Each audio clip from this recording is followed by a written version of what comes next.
नमस्कार मित्रांनो. तर 14 ऑगस्टच्या दिवशी आपल्याला असं बघायला मिळतंय की अर्पिता आपल्या घरी निघून जाते.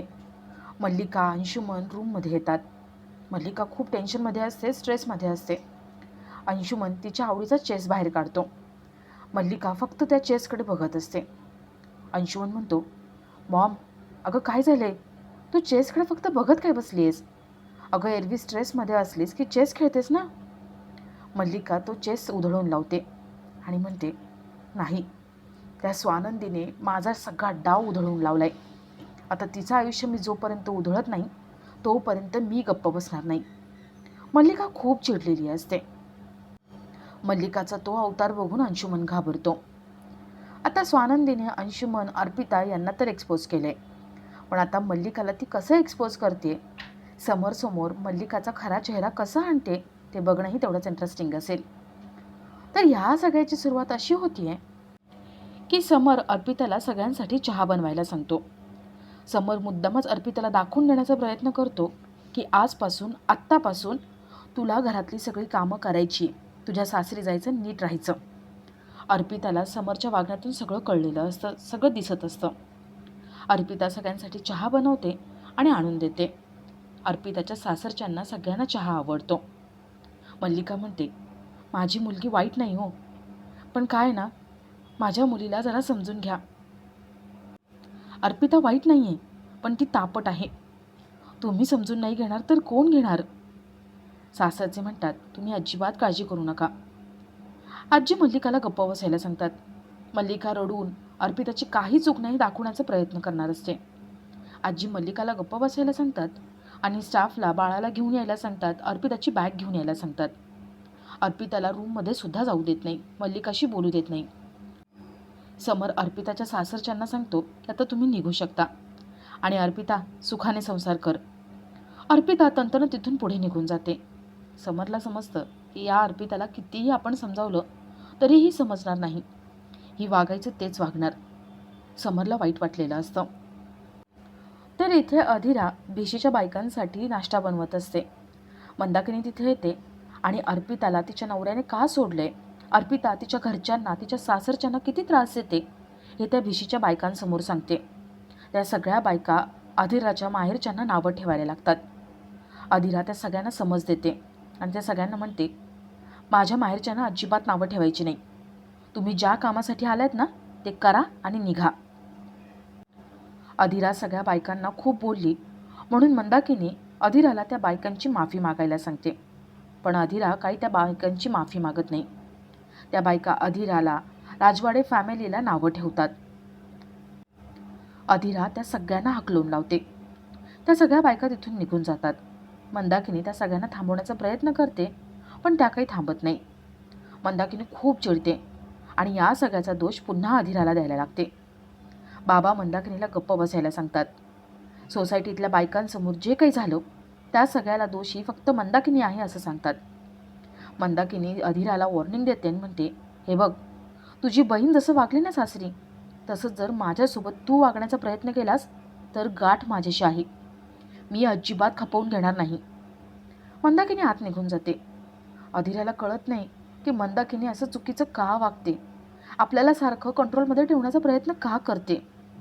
अधिराची खूप चिडचिड व्हायला लागते. तर इथे अर्पिता तणतणत पुढे निघून जाते. अर्पिताच्या घरचेही निघून जातात. मल्लिका समरला म्हणते, समर, अर्पिताला काही कळत नाही, मी तिला जरा समज देऊन येते. मल्लिका मुद्दामच अर्पिताशी बोलण्याच्या बहाण्याने, तिला समज देण्याच्या बहाण्याने बाहेर जाते, जेणेकरून अर्पिता लवकरात लवकर परत माहेरी कशी येईल हे सांगायचं असतं तिला. सगळे बाहेर निघून जातात आणि समरला गिल्ट आलेलं असतं. समर आपल्या रूममध्ये जातो. तर इथे अधिरा, रोहन रूममध्ये येतात. अधिराची खूप चिडचिड होत असते. ती सगळा राग आपल्या रूममधल्या सामानावर काढते. ती सगळं रूममधलं सामान फेकून देते. मंदाकिनी सोसायटीतल्या बायकांसमोर नको नको ते बोलते, घालून पाडून बोलते, आपल्या माहेरच्यांचा उद्धार करते, त्यांना खूप बोलते. सगळ्या लिमिट तिने क्रॉस केल्या आहेत हे सगळं रोहनला ती सांगते. रोहन अधिराला मंदाकिनीला इग्नोर कर म्हणून सांगतो आणि मंदाकिनीच्या वतीने रोहन अधिराची माफी मागतो. अधिरा म्हणते, तू सॉरी बोलू नको आणि इग्नोर किती करायचं इग्नोर. अरे सोसायटीतल्या बायकांसमोर नेहमी तमाशा होतो माझा. आपण बाहेर कुठे जायचं नाही, बाहेरचं काही खायचं मागवायचं नाही, प्रत्येक गोष्टीसाठी परमिशन घ्यायची. असं वाटतं जेलमध्ये राहते मी, घरात नाही राहते. अधीरा आपला सगळा राग बोलून दाखवत असते. रोहनला मंदाकिनी कशी वागते हे सांगत असते आणि रोहन अधीराला समजून घेण्याचा प्रयत्न करतो. तर इथे समर आपल्या रूममध्ये येतो. तो रडत बसलेला असतो. तो गप्प असतो. स्वानंदी समरशी बोलण्याचा प्रयत्न करते. समर म्हणतो, स्वानंदी, नेहमी तुम्ही मला सत्य सांगण्याचा प्रयत्न करता आणि मी तुमच्यावरती अजिबात विश्वास ठेवत नाही. मी तुमच्याकडे पुरावा मागतो. दरवेळेस मी तुमच्यावर विश्वास ठेवत नाही. मला स्वतःचाच राग येतोय. स्वानंदी समजावते. स्वानंदी म्हणते, अहो कधी कधी होतं असं. समर म्हणतो, पण माझी बहीण अर्पिता, आज मी तिच्यावर हात उगारला. आपल्या घरातला सगळ्यात मोठा नियम तो म्हणजे घरातल्या बायकांवरती हात उचलायचा नाही आणि मी तेच केलं. मी खूप चुकलोय. स्वानंदी समजावते. स्वानंदी म्हणते, नाही हो राजवाडे, यात तुमची काही चूक नाही. अर्पिता ताई तशा वागल्या आणि त्यामुळे तुम्हाला वागावं लागलं. आणि माझी पूर्ण खात्री आहे आता अर्पिता ताई चांगला संसार करतील. समर म्हणतो, मला आहे ना असा राग येतोय माझ्या हातांचा. या हातांनी अर्पिताला मारलं ना, असं वाटतं हात तोडून टाकावे. स्वानंदी म्हणते, असं काहीही बोलायचं नाही. तुम्ही स्वतःला त्रास करून घेतला याचा अर्थ तुम्ही मला त्रास देताय. त्यामुळे स्वतःवर राग काढायचा नाही. स्वानंदी समरला समजवते. त्यामुळे समरला सुद्धा बरं वाटतं. तर इथे अधीरा रोहनला मोठमोठ्याने मंदाकिनीबद्दल सांगत असते, आरडाओरडा करत असते. मंदाकिनीचं वागणं तिला जे पटत नाही आहे त्याबद्दल सांगत असते. तेवढ्यात मंदाकिनी त्यांच्या रूम बाहेरून जात असते. मंदाकिनीच्या कानावर ते शब्द पडतात आणि मंदाकिनी रोहन अधीरा यांच्या रूम बाहेर कान लावून उभी असते. अधीरा काय बोलते हे सगळं मंदाकिनी ऐकत असते. अधीरा खूप बोलते आणि दरवाजा उघडते. दाराबाहेर मंदाकिनी उभीच असते. अधीरा मंदाकिनी आपलं बोलणं सगळं चोरून ऐकते हे बघितल्यावर खूप चिडते आणि आरडाओरडा करते. तो आरडाओरडा ऐकून बाबासुद्धा तिथे येतात. मंदाकिनी प्रायव्हसी देत नाही. मुलाच्या रूम बाहेर उभं राहून सगळं ऐकते. हे बाबांना रोहनला अजिबात पटत नाही. अधीरा मंदाकिनी यांची मोठमोठ्यांनी भांडणं होतात आणि त्याच भांडणामध्ये मंदाकिनी खाली पडलेल्या बेडशीटला जोरात पाय मारते, लाथ मारते आणि पुढे निघून जाते. रोहन अधीरा बाबा हे नोटीस करतात. अधीरा मंदाकिनीला आवाज देते.